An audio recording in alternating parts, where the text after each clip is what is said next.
Well, good morning. I'm Daniel Dalp, and this is For Your Sunday Morning Drive, the short podcast designed to help put you in a Colossians 3:2 mindset and prepare your mind for worship on those hectic Sunday mornings. And we are now brought to you in partnership with Ministry League. If you're interested in finding some other great podcasts on the Ministry League network, or looking at any of the free resources that can help you in worship and study, please check out their app or visit ministryleague.com. And if you've been enjoying the podcast, I did want to make you aware, I recently made a guest appearance on the Radically Christian Bible Study podcast with Wes McAdams. He was a gracious host, and we had a great conversation. And if you're interested in looking at that, it should be posted in the show notes today. I believe it came out last week. A huge thanks to Wes. He was such a gracious host, and I really enjoyed being a part of his good work, and I really encourage you to check it out. Well, I think that's about it. I hope you're having a wonderful morning. Let's get into it. This is episode 7, A Rare Occurrence. Let's go to church.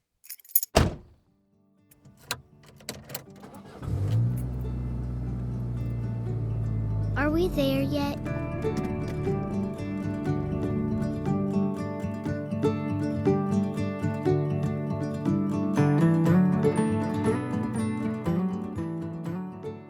At the time of this recording, we're currently able to observe a rare geomagnetic phenomenon. A huge solar flare has caused the northern lights, which are usually limited to the far northern hemisphere, to be visible as far south as the state of Florida. A beautiful, but ultimately rare, occurrence.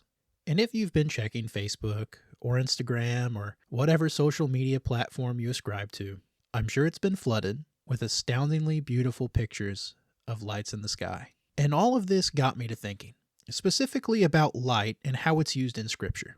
Jesus mentions light in several contexts throughout his ministry. For instance, in John 9:5, he says, "As long as I am in the world, I am the light of the world." Later on in Scripture, when talking about his followers and what they're going to be doing later on in their ministries, he says, "You are the light of the world.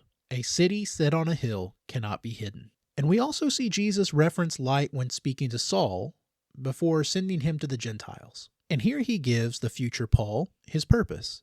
Acts 26:18, to open their eyes in order to turn them from darkness to light and from the power of Satan to God, that they may receive forgiveness of sins and an inheritance among those who are sanctified by faith in me.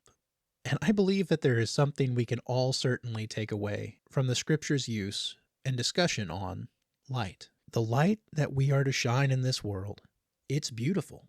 Yes, of course it is. It comes from Jesus. And my friends, the world is starving for it. And the wild thing is they don't even know it. And here's the kicker. The light that we shine as Christians should not be a rare occurrence.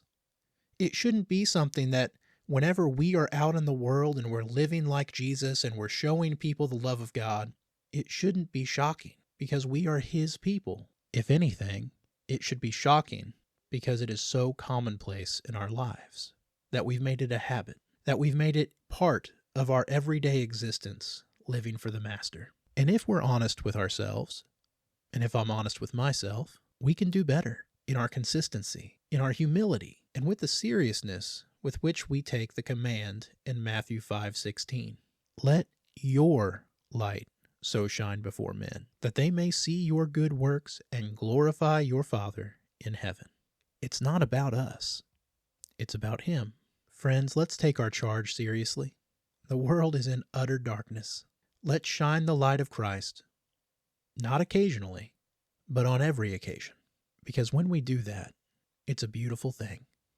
I'm Daniel Dalp, and these have been some thoughts for your Sunday morning drive. Our discussion questions for this week are, how can we better be the lights of the world? And how do we undertake this charge with humility and kindness?